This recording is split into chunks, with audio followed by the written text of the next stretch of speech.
Okay, so let's start. Firefox was not helping by crashing extensively. Okay, but there's still work in systems field. We have to fix Firefox. Maybe it's more important than fixing the Linux kernel at this point. Right?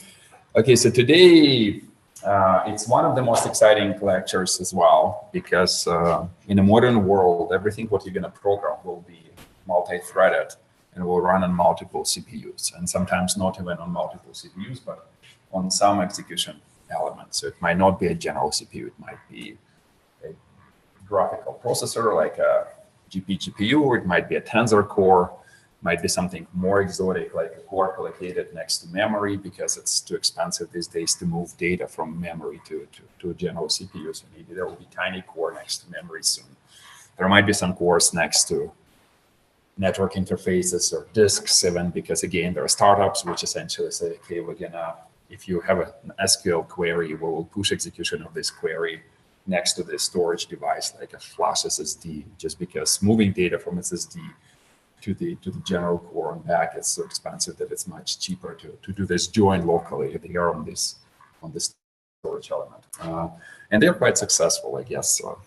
So the world is changing. So essentially, I mean, it has changed already. So not understanding synchronization mechanisms or basics of them on the exit from this class or from any PS computer science program is embarrassing, but really here I will give you, I'm pretty sure you've used the logs. Today I will stress your understanding of how they look, of how they work. And then hopefully this foundation today will help you to understand the logs even better when you use your favorite language, where it's kind of hidden under the layers of abstractions, but like kind of getting to the core of it helps. Okay, just a quick story here. So up until now, we ran on a single CPU. Remember, I started when I was explaining the boot lecture, remember my Intel management engine, which is a funny thing on its own.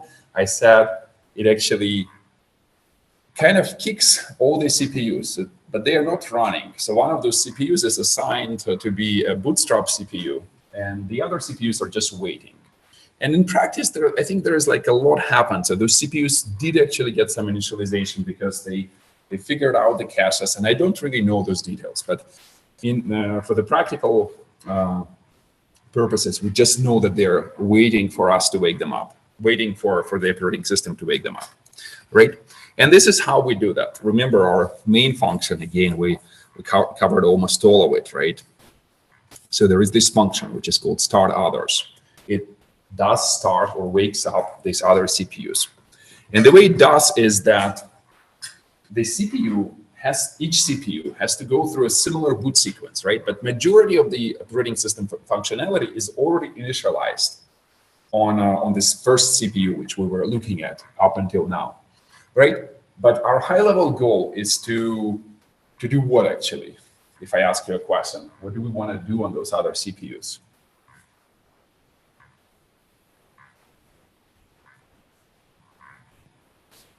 Well, we want to use those CPUs in some capacity, meaning that we want to run processes on these CPUs, right?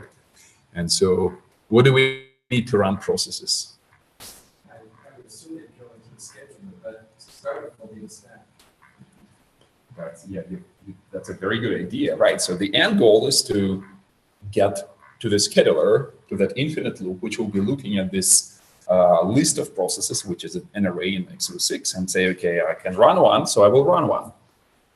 In order to get to the scheduler, you need a stack, right? That's fine. So that's very smart. So these 2 points are very important. What else do we need? Processes do sometimes create exceptions, right?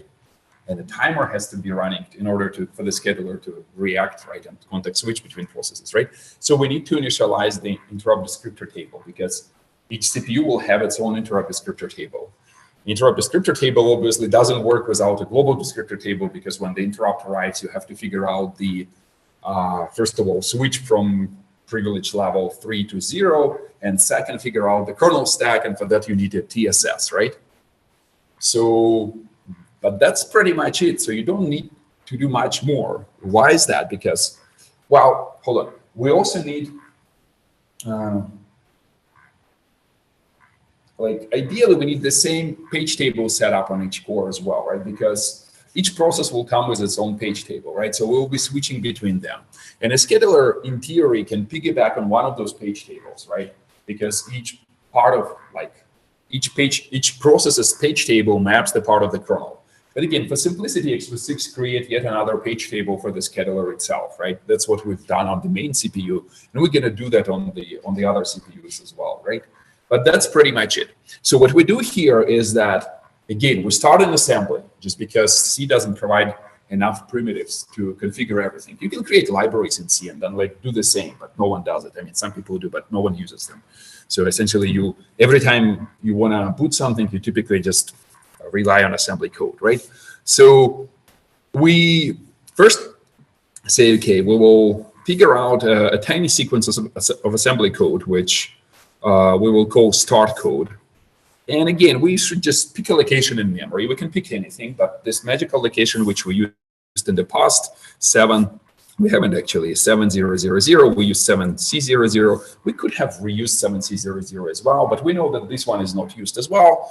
So we just copy this sequence there.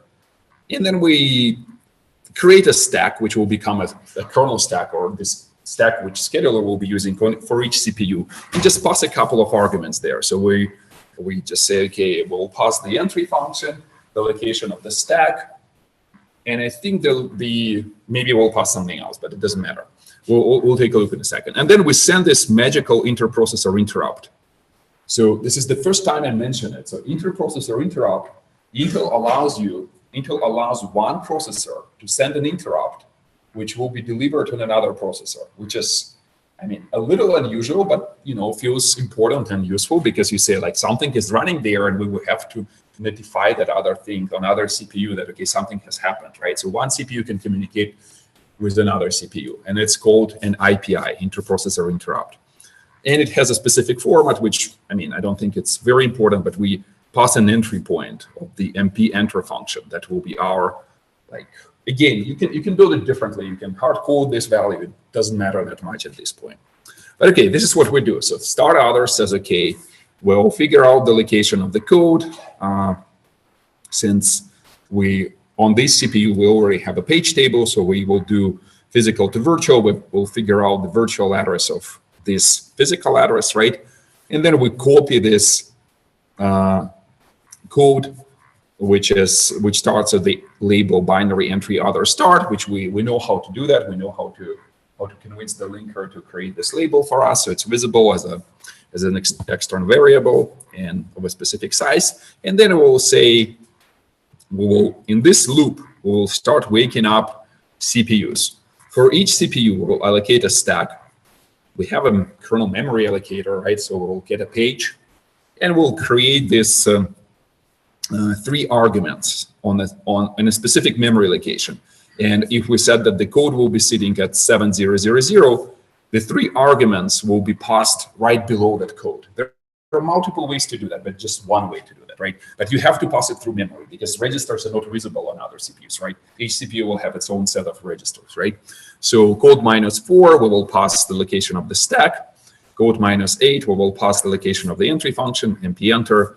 Code -12, we will pass the location, a physical address of the entry page directory.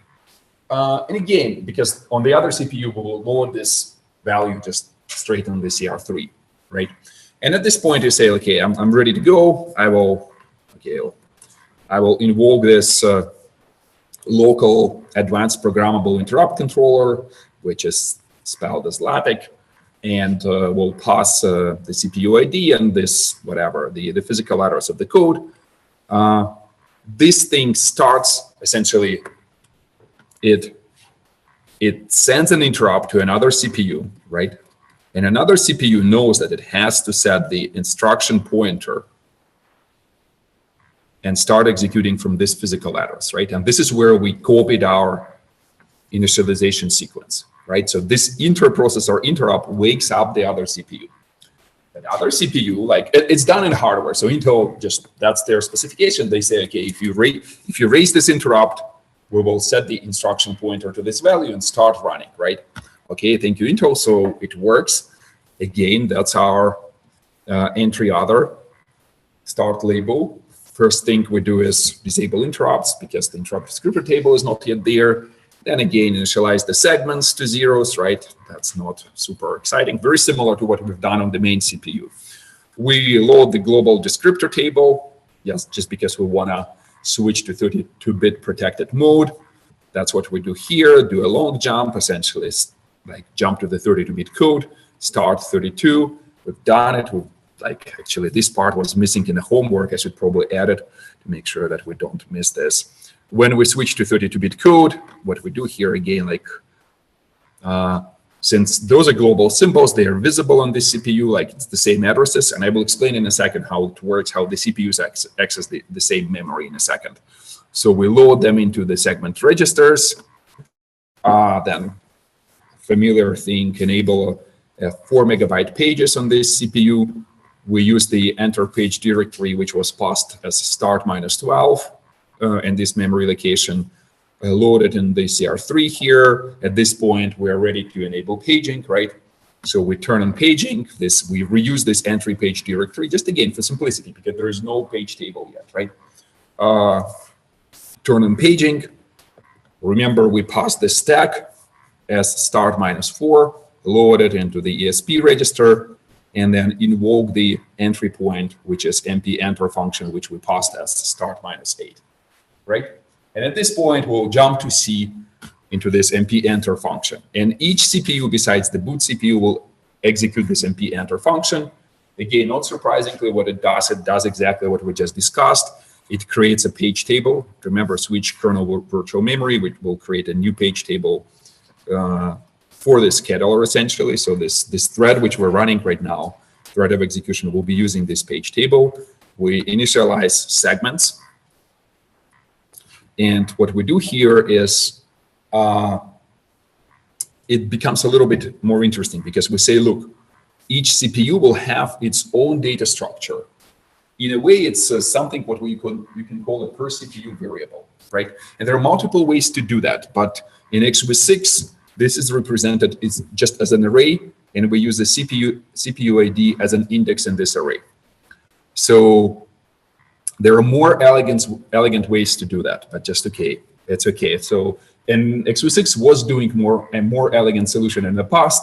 Then they dropped it just because maybe it was too hard to explain, or maybe they believe that it's not worth it. I think it's worth it, but we just moved on. So maybe if we create our own fork, then we will just come back to this original per CPU variables. But essentially, each CPU will have its own data structure, which represents local state of the CPU. Not surprisingly, what you will see here is the context of the scheduler, because each CPU will run its own scheduler, and you will be switching out from that scheduler into a process and then back, right?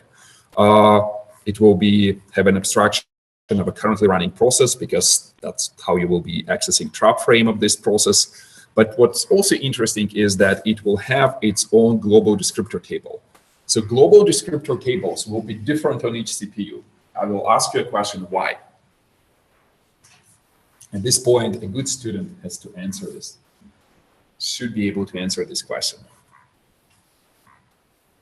If students cannot answer, we will ask the TAs.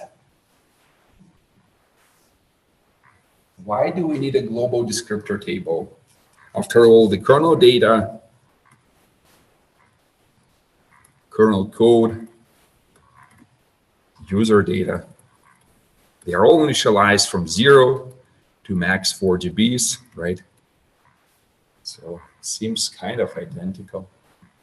Can you use one of the segments for the processors? Yeah, so what is this processor specific data? Could be that person used to example instruction. Well, okay, that's a good deviation from my question. No, it's a good look. It's just declared as an array.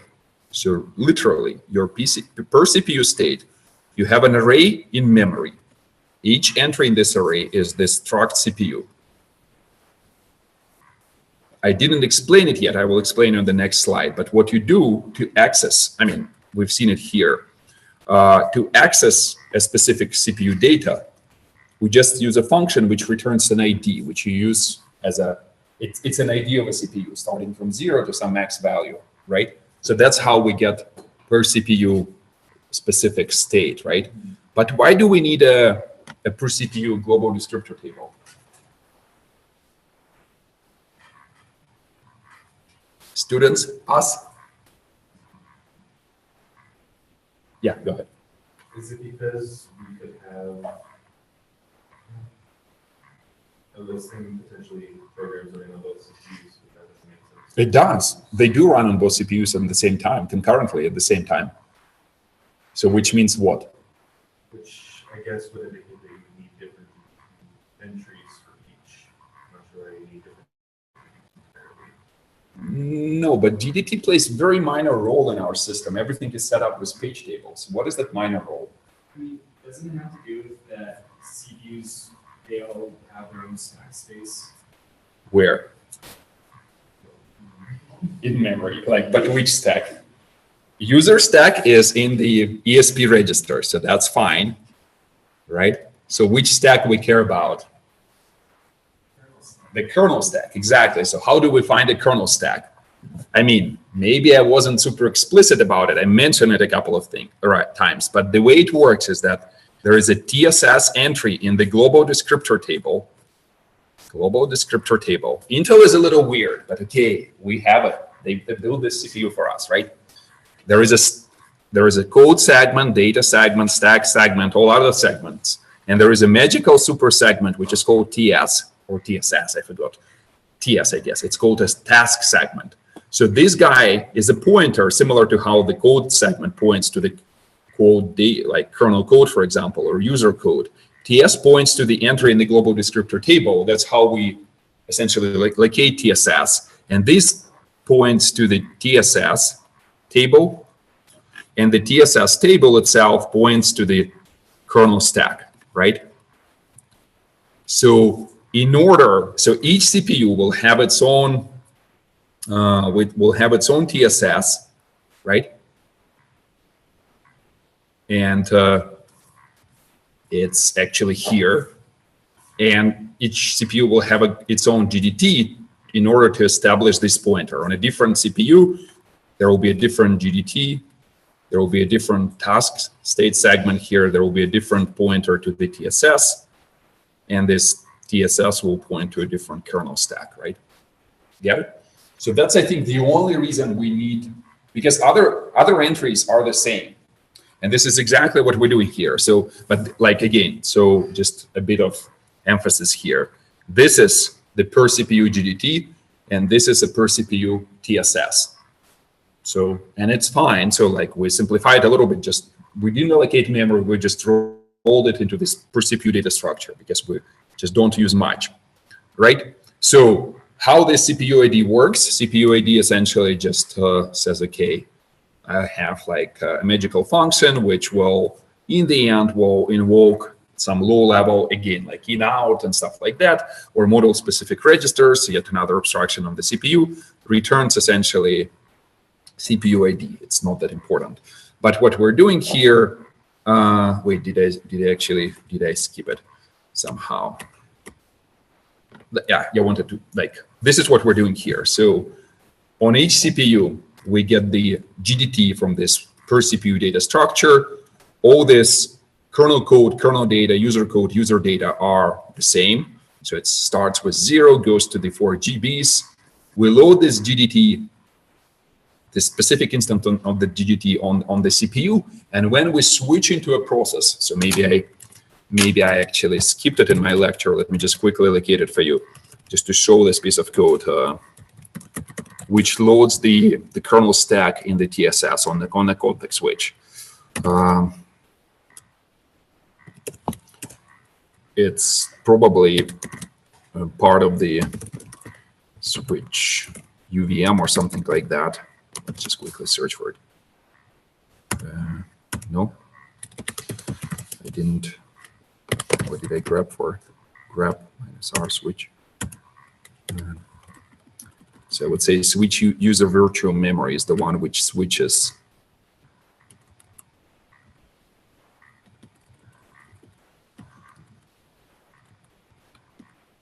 The one which, okay, no, this one switches.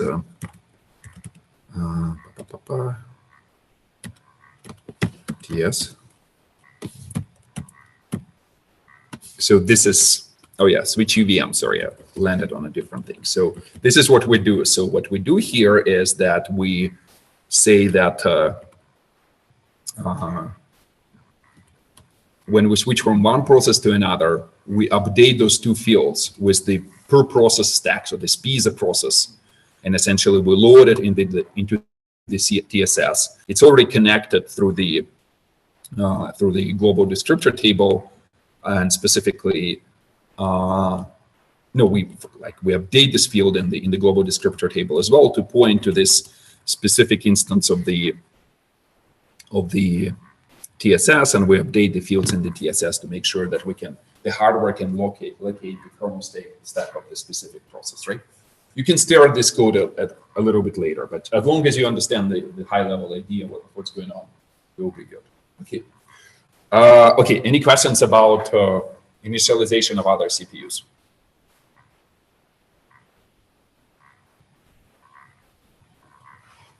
Okay, good. Now I will ask you a question. So I keep saying there are multiple CPUs. And to a degree, there is one single memory, and we'll understand in a second what it means.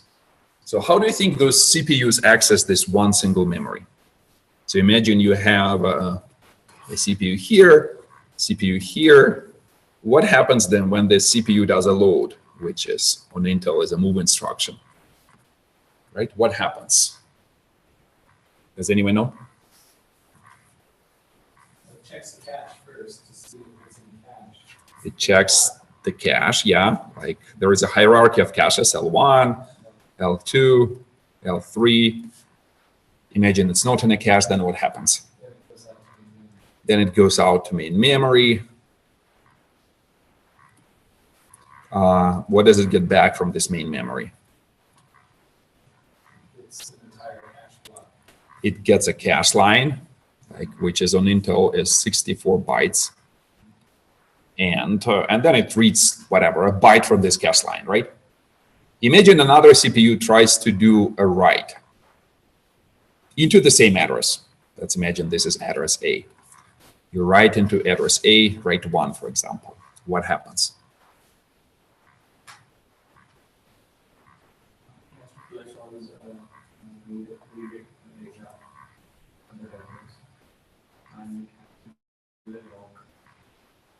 So here's this problem. You see, it's kind of like, imagine you have a warehouse and you're selling goods from that warehouse, and you have multiple locations, which points of sale, let's put it this way.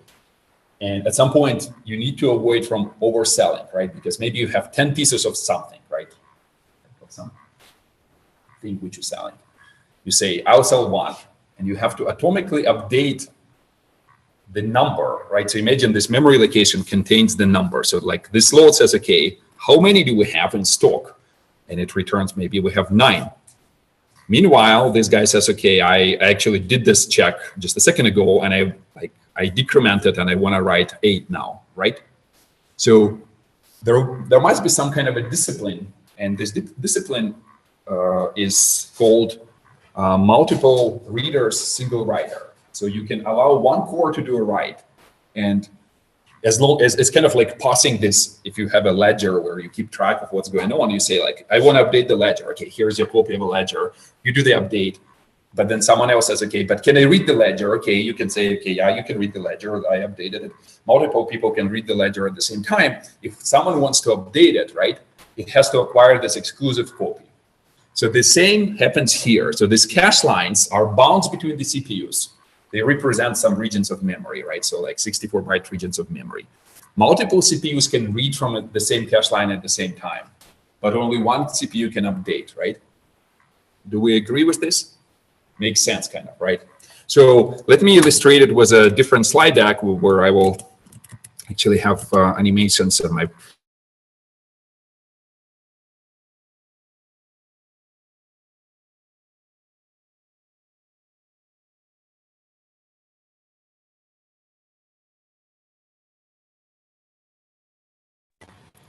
So I don't know, like hopefully you can check that if this is running, share screen. I have to reshare probably, right? Let me reshare. I have a, this part of the slide deck was developed in Microsoft Office just because it supports animations a little bit better than compared to Libre. You have all my wonderful important documents here, which you shouldn't look at, by the way.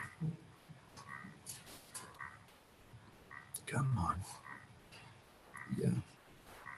I kept it open, but Firefox decided to crash. Maybe maybe this Office 365 just crashed my Firefox at the beginning of the lecture. But I'll take a look.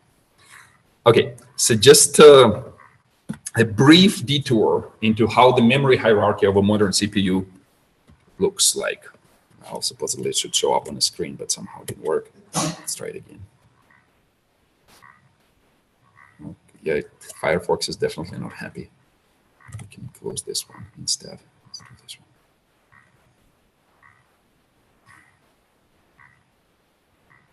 No.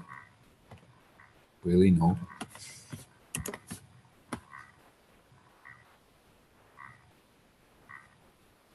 Then okay. What was my page in history? Yeah, that's my next. Try Chrome and then reboot. It was working in the morning, but you know, a lot has changed, I guess. Bits are rotting.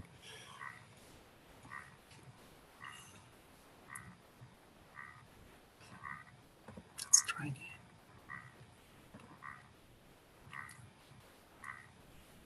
Let's wait for it to load properly. Maybe it will make it happy.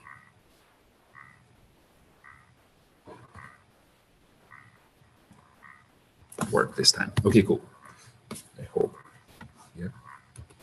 Okay, so we start with one core.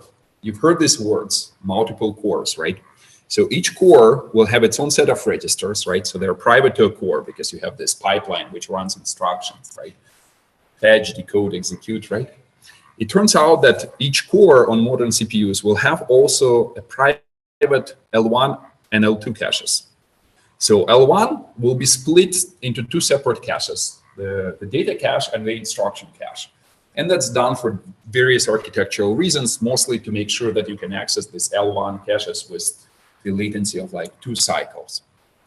L2 is unified, so it can cache both instructions and data. But those are private to a core. And it can vary from like CPU architecture. Sometimes L2 is also shared between cores. Sometimes L3 is private. And it's all happening right now on modern Intel machines, and AMD does it slightly differently. So it's slightly like it, but that's good enough approximation of what's happening today. Imagine you have a 2-core CPU. So obviously that other core will have a private set of registers, their own private L1 caches and a private L2 cache in this case, right? As of like maybe 5 years ago, these cores had a unified shared L3 cache, right? It was bigger, slower, but shared across all cores. Both Intel and AMD did it slightly differently in the last couple of years. So those L3 caches are actually also implemented as slices. So essentially, some slices are closer to your core, some are further away. AMD does different tricks as well, but you can think of it, roughly speaking, shared. And to this cache, there will be connected, and I don't think I have annotations. I might. Okay, cool. I do. Really? Oh, there is a memory controller to which, wait, to which okay, the whole thing is called a processor. This, when you actually go to a store or online, you buy a box and this is what gets shipped to you. This is a piece of silicon with a bunch of pins, right? So these things which are connected, oops, sorry, wrong way. There's a memory controller which connects to you to, and I kept telling you, connects you to local DRAM banks, right? So it's actually connection is like this, right? There is a PCI controller which connects you to like devices, right? Eventually you can get to disk, or you can get to your network interface, or you can get to your like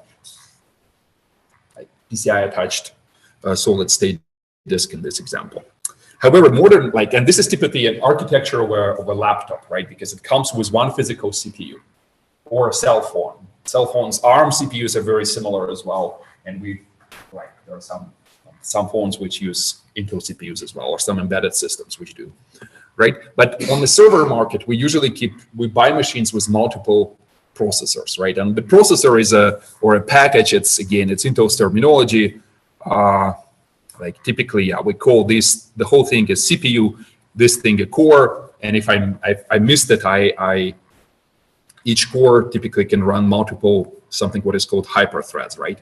You've heard those words, right? So those hyperthreads the hardware itself can pretend that it has two sets of registers, and it runs each thread, like it switches between them very, very fast at the level of a pipeline, choosing instructions from one stream and from another stream of instructions, right? So it will have its own instruction pointer and all like general registers, again, all instruction pointers. So it kind of can execute them both at the same time. The reason it's done is that in case you missed the caches and you got stuck on an instruction which accesses memory, you can run the other thread, right? So because if you say it's like the operating system will not switch the threads of execution that fast, but like the hardware can, right?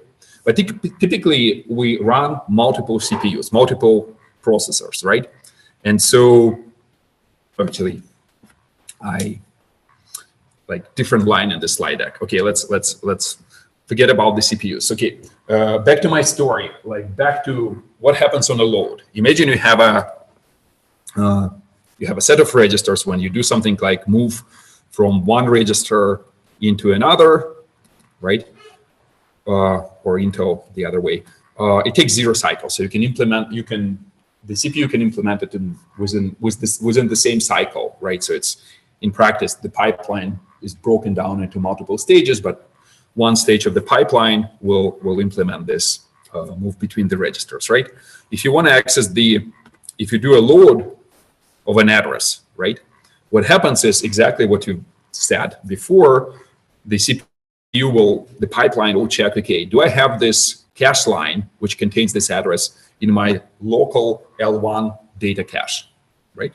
Imagine in this example, it's not there.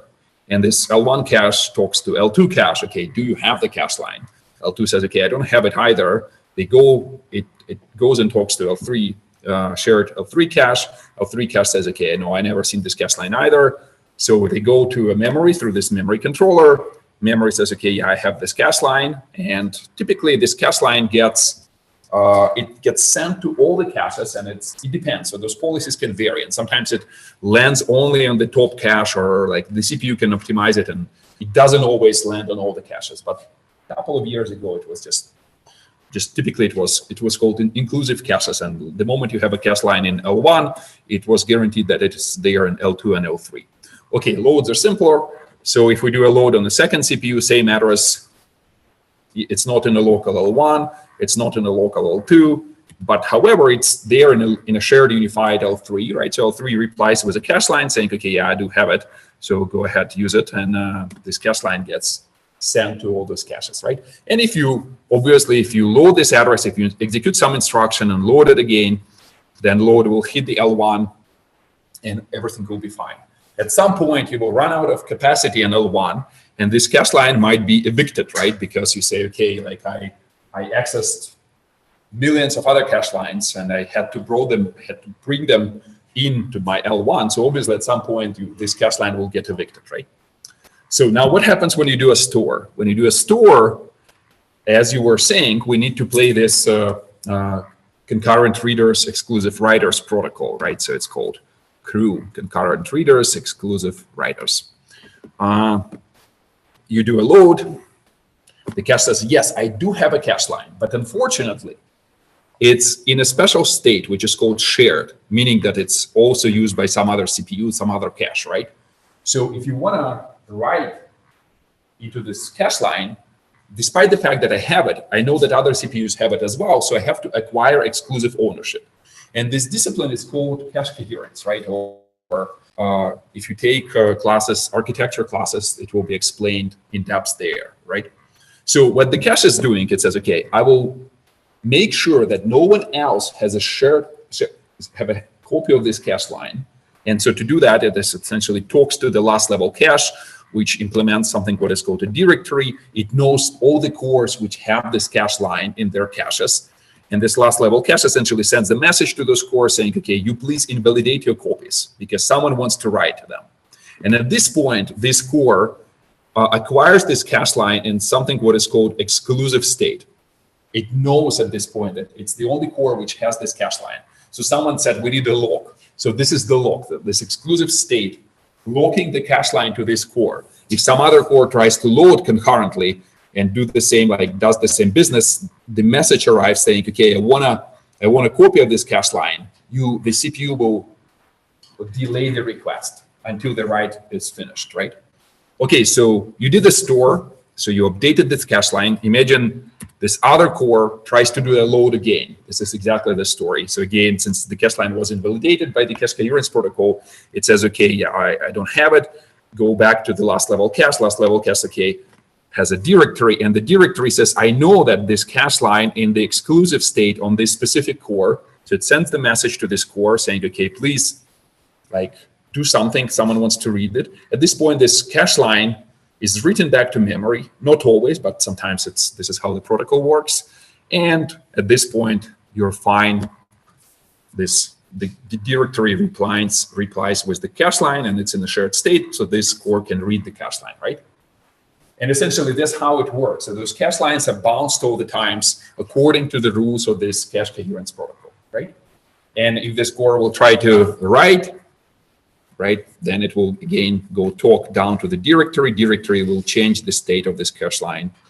It was in a shared state. We'll change it to exclusive, and we'll reply. This one will be exclusive state, right? Is this typically done at like instruction level? So like the write instruction in assembly will do this on the code, or is there a way to say like, hey, I'm using this parameter, but I want this to be that exclusive? It's done. I mean, you scare me sometimes. Like the CPUs implement pipelines. I mean, not always, but most modern CPUs do implement pipelines. Even the simplest one, like 5-stage pipelines. Even the embedded system, which we have in this class, which are what? Like, I don't know where we can find a CPU here besides routers, projectors, cameras. Cameras will have CPUs, obviously. Maybe even microphones might.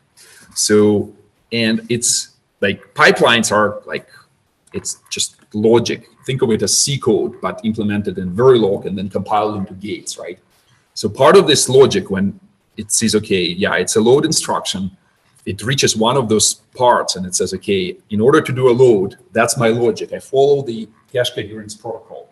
So I will first go to my first level cache and check, if it's in the proper state, I will immediately load, or if it's a store, I will immediately store. If not, and that's where you start writing your cache coherence protocol in gates. But you can write it in a language which is similar to C, just a little bit less convenient even, right? So and a pipeline runs here, for example, like those pipeline stages, right? So at some point, and the cache implements part of this logic as well. And all of them, because they have to, like, they do see those requests and they have to react. They say, okay, do I have it in a shared state? Okay, sure, I will reply. But maybe this guy wants an exclusive state.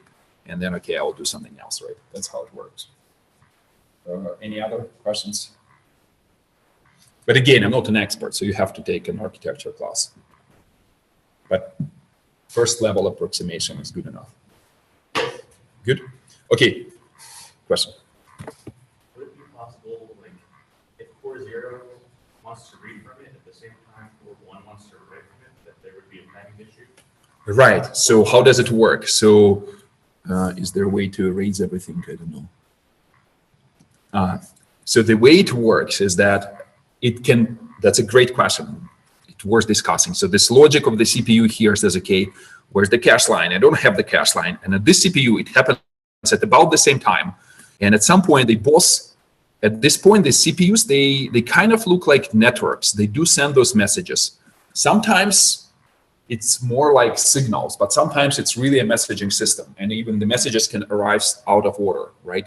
Even messages of the same protocol can be delayed and arrive out of order because they traverse, I will show you in a second, they go between CPUs, and this is actually, like it's really a network. And at this point, this logic of this directory, which says, okay, I will reply, it decides who comes first. It serves as a synchronization point. So it synchronizes the messages and say, okay, you were half of a millisecond or whatever, one cycle ahead or whatever. Maybe there is some scheduling policy, which is more complicated, and it says, okay, it's fair to serve you a message next. And then this message gets served, everyone else gets delayed. So it's a good question. So this is the directory, the logic, again, gates of this directory, which implement C-like code in Verilog. In gates, they synchronize. Any other questions? For lock getting upgraded, like what if the lock data were built for some reason it was in the L1 cache for other rounds, so it would never need to go to that? No, if the cache line in a shared state in both caches, they can both read, right? If one of them says, okay, I want to write, then this goes down to the directory invalidates this cache. What if this guy says, okay, but I want to write too? So it plays the same protocol as a state machine kind of. And at some point, the directory says you won and you go first. And the other has to wait. Yeah. Like CPUs do execute, modern CPUs do execute software, which is called microcode. Like as a instructions, even an int instruction interrupt is not implemented fully in hardware. So it's split into a sequence or more simple micro ops. And this microcode is actually loaded. So, you know, when the Linux kernel, there is a way to, like, typically it's like kept in by the BIOS. You can reflash the BIOS, upgrade the microcode, because Intel said, okay, I found a bug in my implementation of the interrupt. I will send you an upgrade. But typically, since no one flashes the BIOS, I mean, I did it in my life, but I don't know how many people did it in this room. But so there is an additional interface when the Linux kernel boots. It says, okay, there is a way to say, okay, here's the new batch of encrypted things from Intel. We don't know what's inside, but please load it, because we've heard that that's a microcode upgrade, and it gets loaded by the CPU, and CPU starts executing it. So there is a little bit of software, and this microcode is pretty powerful. Intel protects it. Like, no one really knows how it works really outside of Intel. It's all encrypted end to end, wasn't broken fully, and but the rest, all these performance critical parts are real hardware. And I mean, I take it back. There might be software as well. Let's not get into those details. I mean, I'm not an expert either, but some people are looking, because there is a bunch of other cores here, sitting here, which implement some power management. I was telling you that, like some other stuff, and because the power management is so complicated that you have to program it in software, because, you know, in hardware it gets complicated. So yeah. Anything else? Okay, good. When I stumbled last time, I was trying to tell you that typically when you buy a CPU on a server market, you might end up with a system which have multiple processors, or we also use the word sockets, right? So socket means one of those guys, a processor in Intel sort of package. And surprisingly, this thing looks very similar. So it has its own memory controller. It's actually connected to its own local memory. It has its own PCI controller, which connects to local PCI devices. And it has a link between the two, which a couple of years ago was called QPI, Quick Path Interconnect. And now I think Intel changed the name to UPI, Unified something, Pass Interconnect.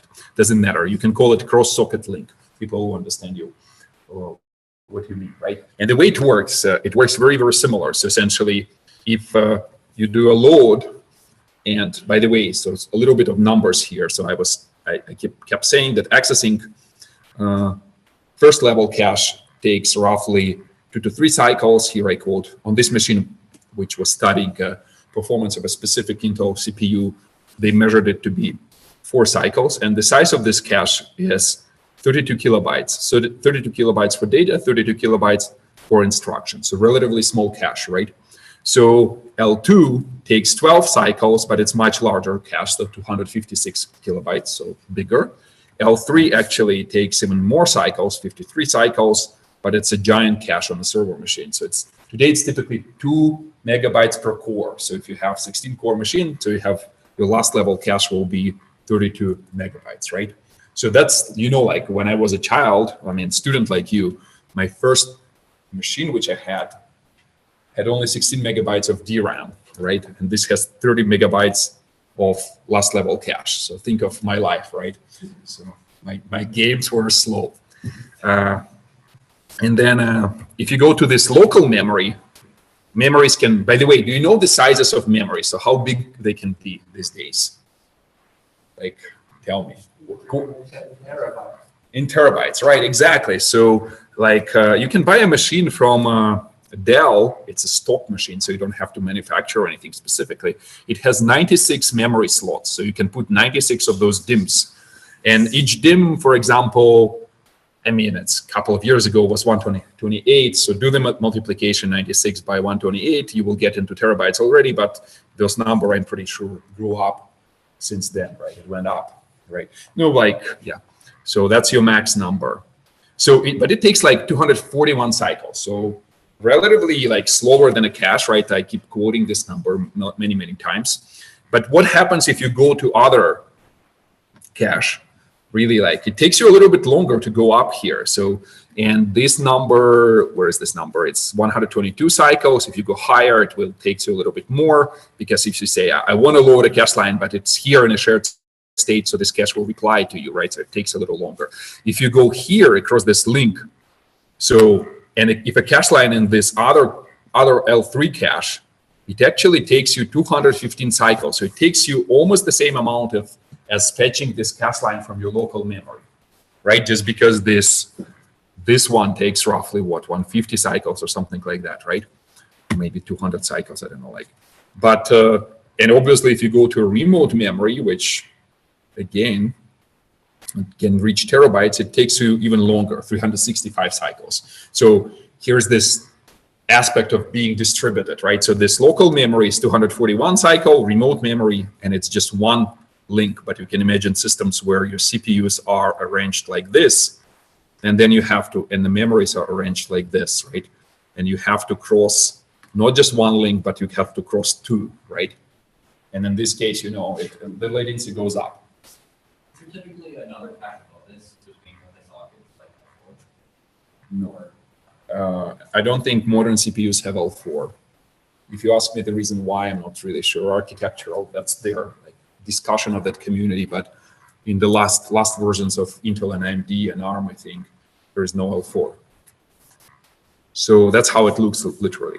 And obviously, if you go somewhere like in this cache, as you traverse, that's your line. That's how you go to talk to this cache.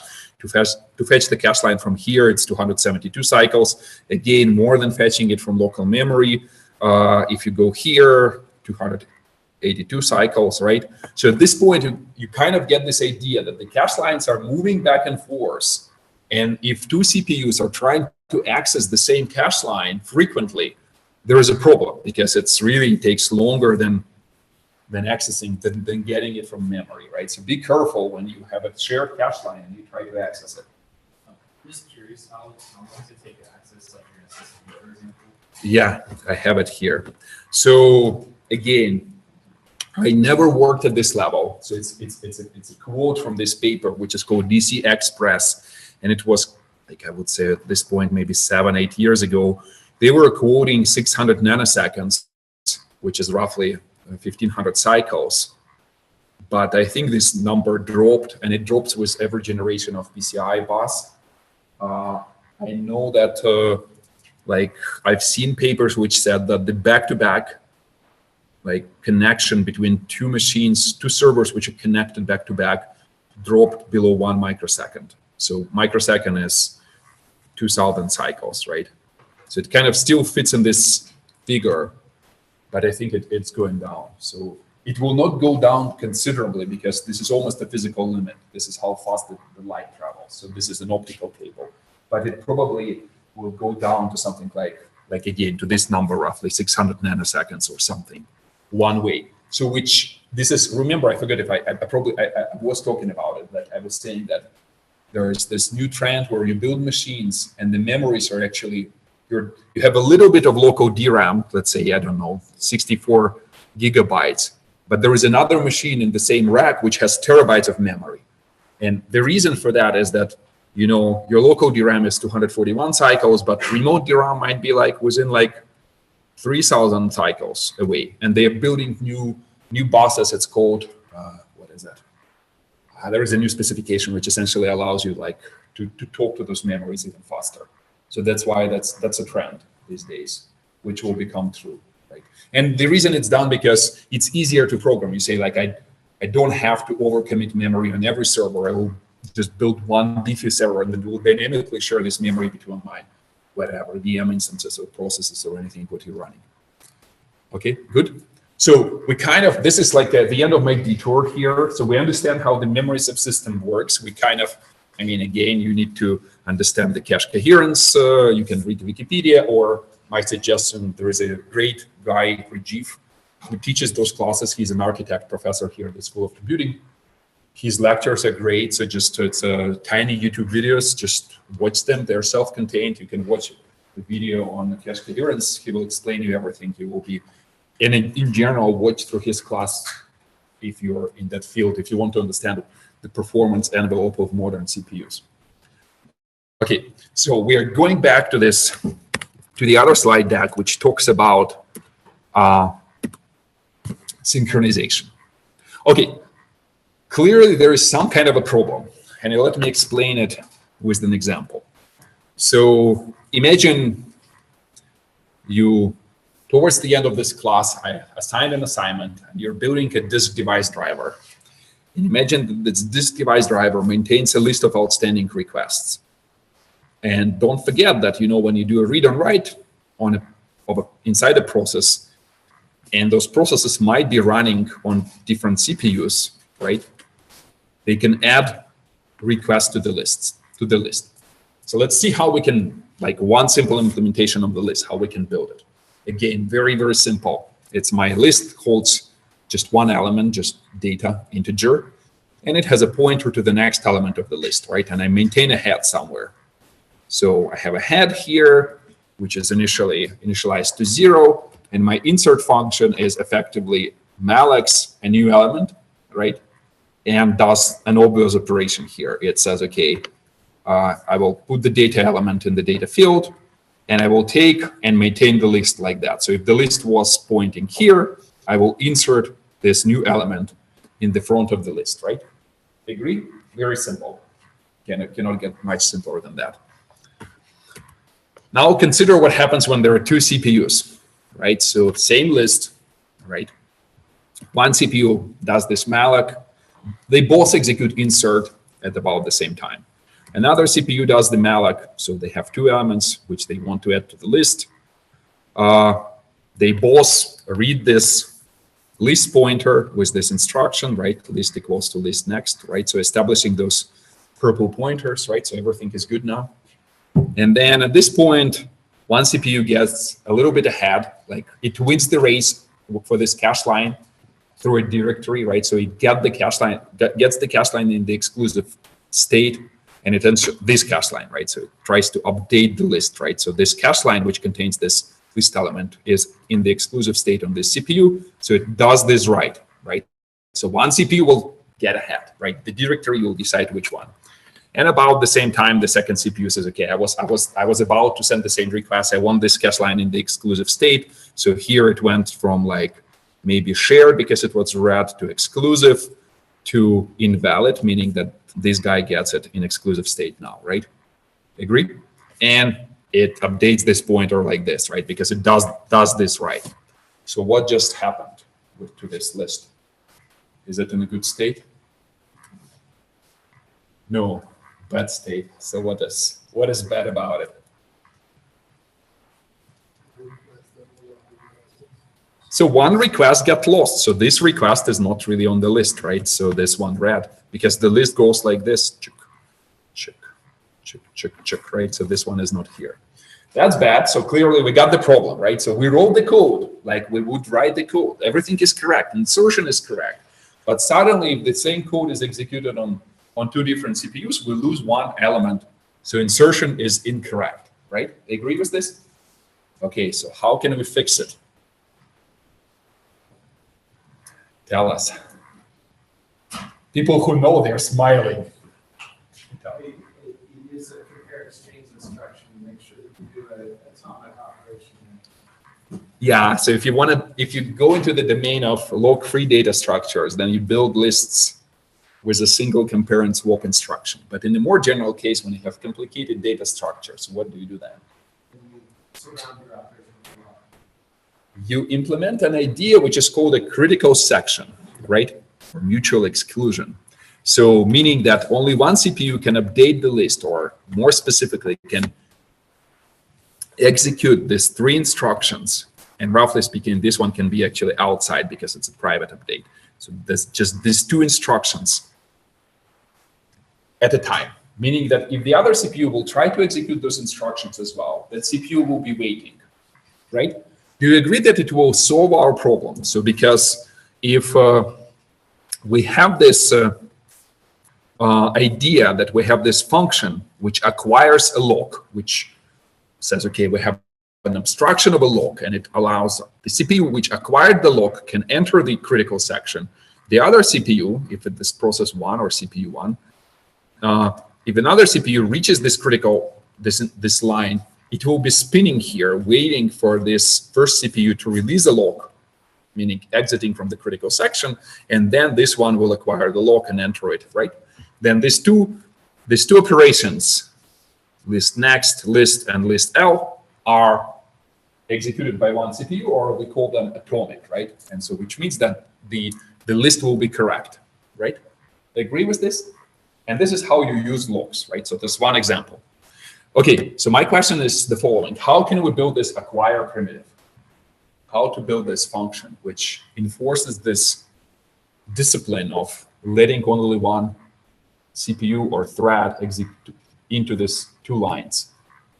Well, we could utilize starting the process with the user state as a way of trying it and just see if we could write this one. Say again? Well, could we somehow use the fact that when you're exclusive writing, that you would run a process that can have that and use that in Kind of, but give me a better outline of this acquire function. I'm thinking this stuff will be a value approach of 0 to 1. The acquire changes to value 0 to 1. And some other set of acquire takes it to value 0. And then it's the one it uses Yeah. That's a good idea. So like, and this is how I wrote it here. So we say, look, essentially, we will in the infinite loop, we will just essentially locked is just a field. It can be either 0 or 1, right? And if it's 0, we say, sure, then I will acquire it. I will switch it to 1, and then I will break out of the loop. And whoever else comes in, it says that other CPU says, okay, I reached that line. I read 1 here, so I will continue looping, right? Agree? That's what you suggested, right? If I ask you a question, is this code correct? No. So why?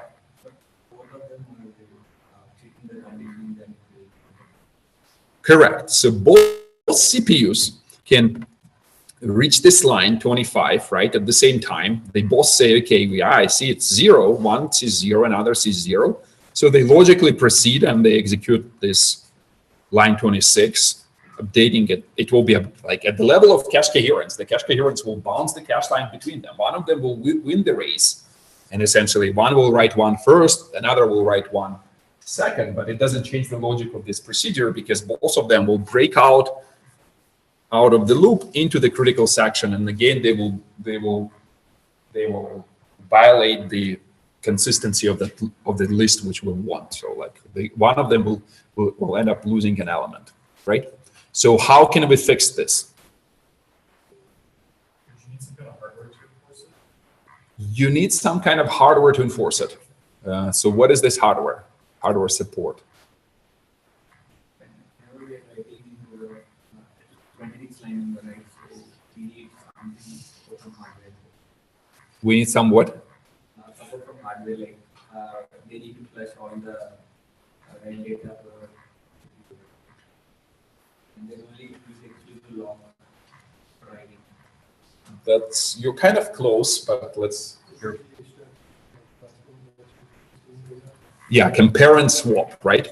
So like, okay, there are multiple ways to do that. By the way, I just wanted to make sure that it's possible to solve it entirely in software with something what is called a ticket log, where one thread is essentially just creates a message queue to every other thread and just listens, can I get a log? And that thread replies. And it's in the network, you can do that. For example, one server serves as a log server saying, okay, can I get exclusive access to this, I don't know, database? It replies to you, yes. So, but it's a little bit, it's not always efficient. And so the hardware designers came up with this instruction, which is called compare and swap, or another alternative is called an exchange.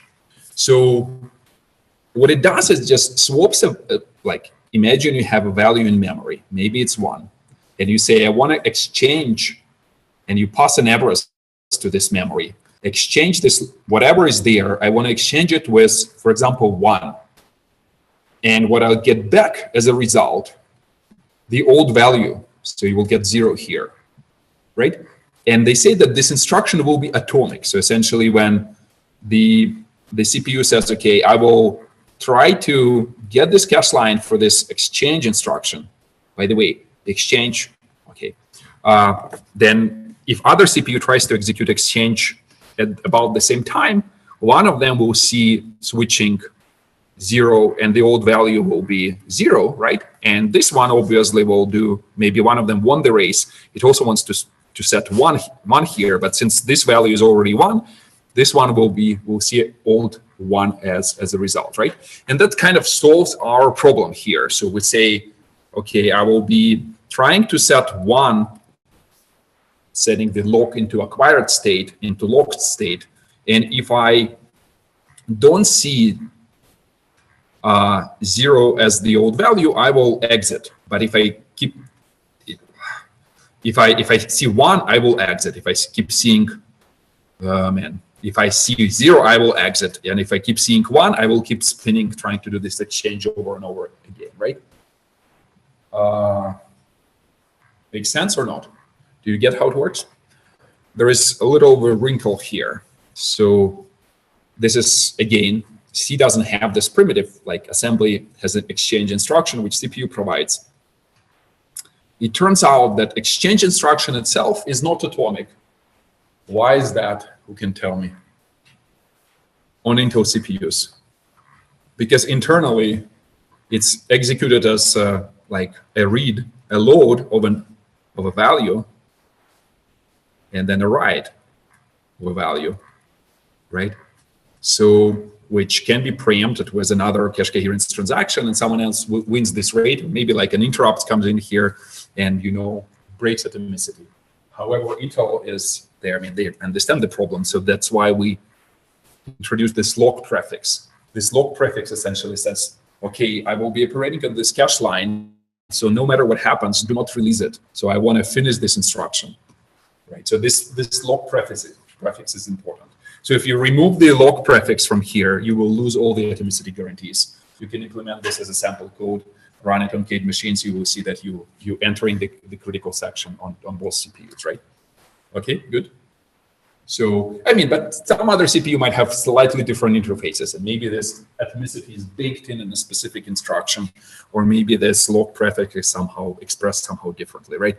But the point is that internally on the CPU, this operation might might not be atomic, right?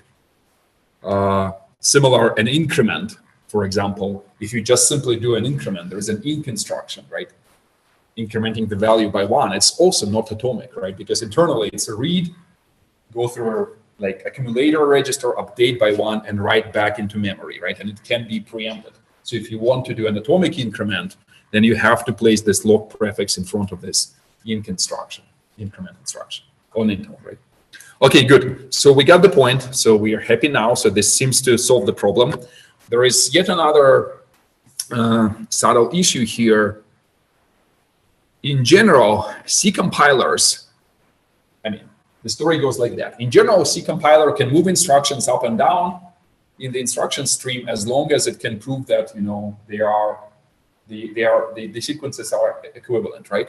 And so if you have some kind of a store into variable A later on, the compiler says, okay, you're writing here into this locked, but seems that nothing prevents me from like moving this store up, right? Why not? I mean, I see they are independent. They are like going to 2 different locations, right? And so modern compilers in general do not move instructions. They realize that the log prefix is kind of magical. It means something special. So let's not move around the log prefix, but you can also have a specific directive here, say, telling the compiler that, okay, please do not move instructions around this specific marker in the code, right? And again, the same applies to the CPU itself. The CPUs, you've heard this, they execute instructions out of order, meaning that if there is a store instruction in the pipeline and CPU sees that this instruction is ready to go, but this might is still waiting for the cache line to arrive from a different core, which might take like 250 cycles or something, right?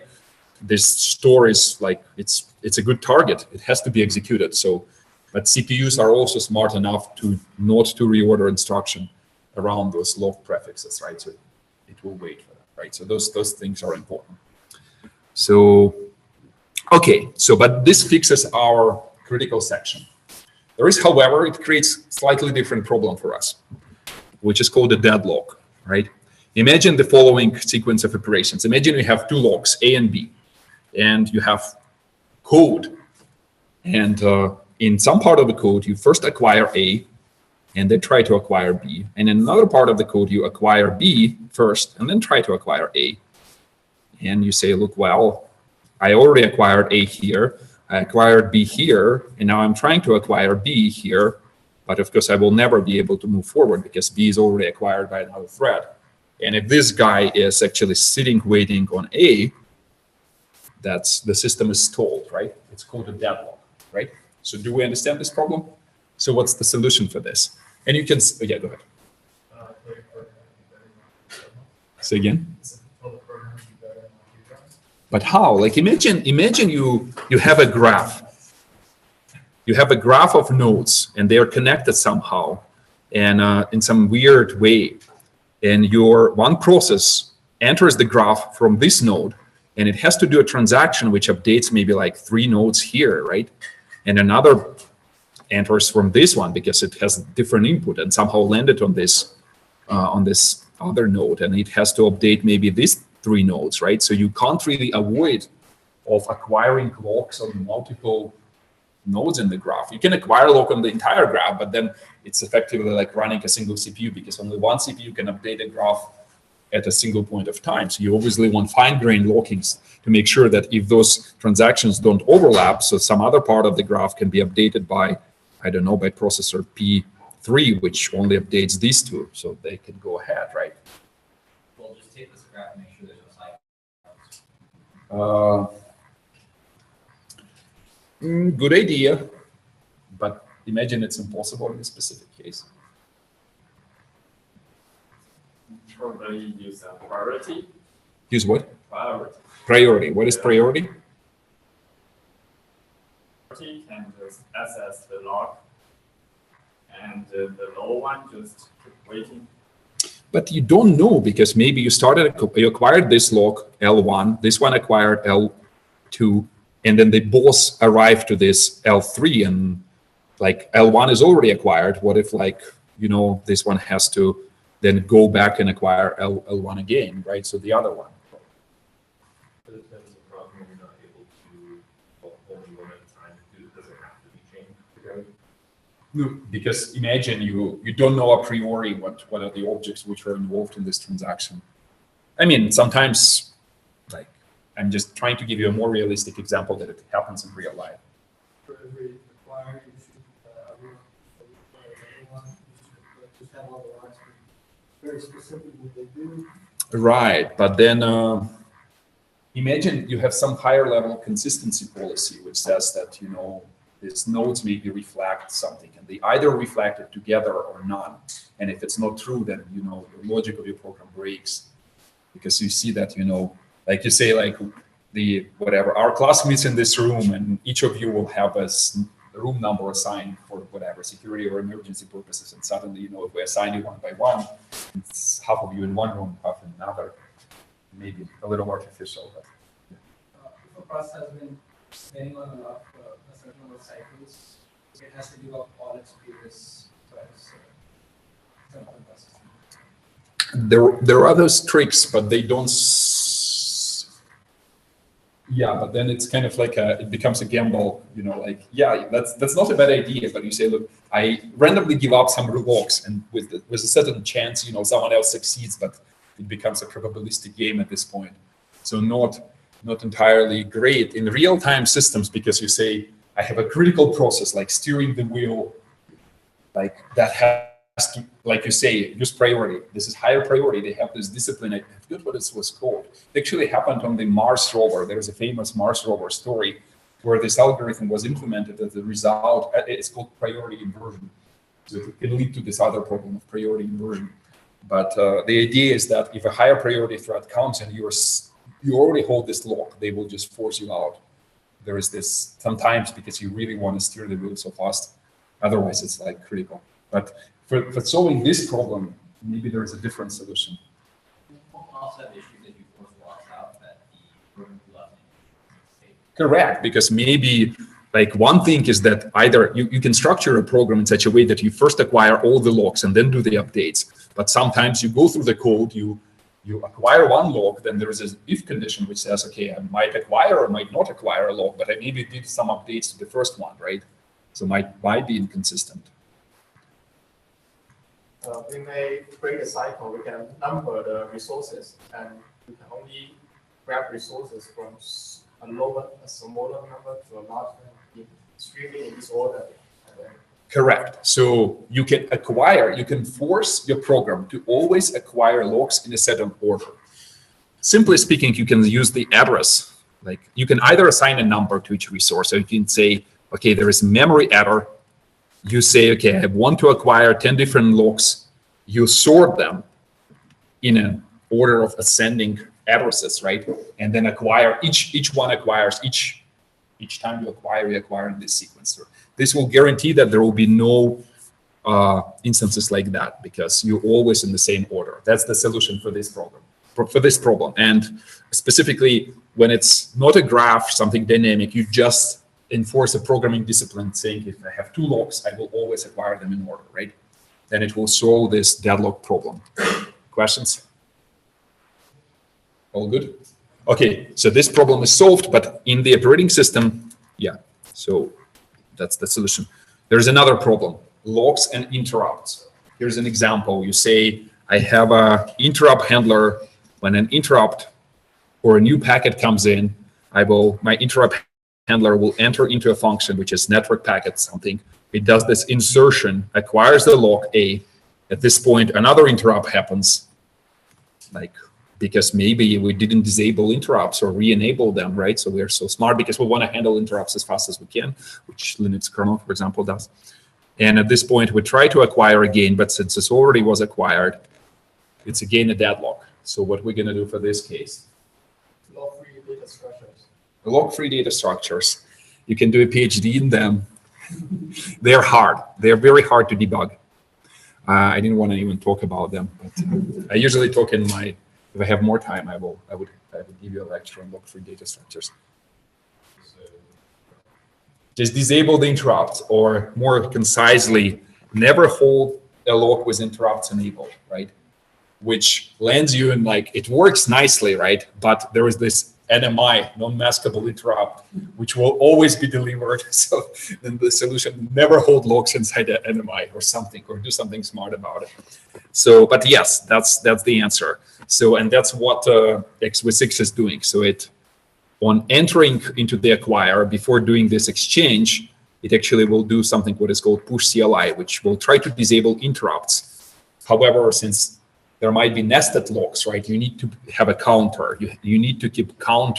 You need to count how many times you pushed trying to disable interrupts, and you do not re-enable interrupts the first time you release the lock, but you keep decrementing the counter, and only when the counter drops back to 0 or 1, whatever you're counting, then you re-enable the interrupts, right? So here what we do is we clear the interrupts, and we essentially increment the counter, and that's the logic for why it's done this way. Okay, so we reached, and pop CLI essentially does the same. So it's essentially says, okay, if I will decrement the counter, if it's 0, I will re-enable the interrupts, right? So we reach this point. So we will resume here. So we will talk about implementation of a pipe. There is an interesting one other interesting problem which we'll cover, and then we'll move into file systems next week. Okay, thank you guys.